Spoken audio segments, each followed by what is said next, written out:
the US military told the world they'd recovered a flying disc. Then hours later, the story changed. Ever since, Roswell has sat at the centre of one of the biggest mysteries in history. Was it just wreckage in the desert, or was it the moment the truth was buried? I'm Lisa, and this is Say It Anyway. July 1947, near Roswell, New Mexico, a rancher named Mac Brazil found strange debris scattered across his land. At first, it didn't mean much, but within days, the US military was involved, and everything changed. This wasn't just any time in history. The World War had just ended, the Cold War was beginning, and tensions were high. Secrets were everywhere. And just weeks before Roswell, reports of flying saucers had started to spread across America. People were already looking up. Brazil reported the debris to local authorities, and the military stepped in. Major Jesse Marcel is sent to investigate. And then on the 8th of July, 1947, the Roswell Army Airfield released a statement. They had recovered a flying disc. That headline spread fast. It's everywhere. For a moment, the world believed something extraordinary had been found. And then almost immediately, the story changed. And the military now says it was a weather balloon. Photos were released and officials downplayed everything.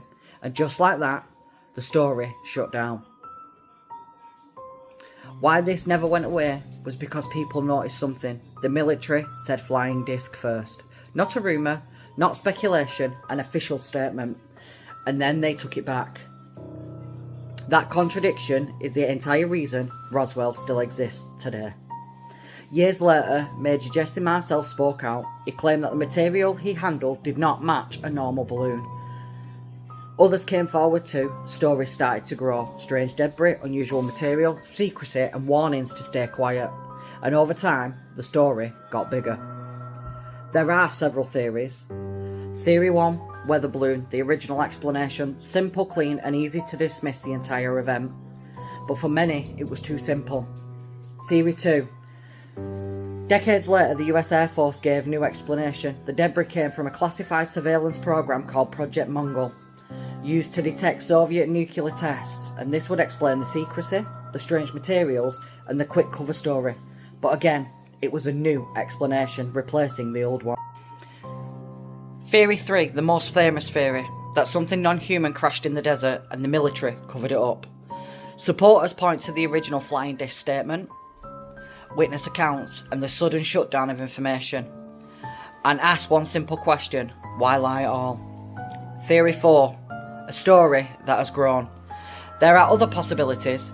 Something really happened, the military handled it badly, and the story changed. And over time, memory, media, and mystery turned it into something much bigger.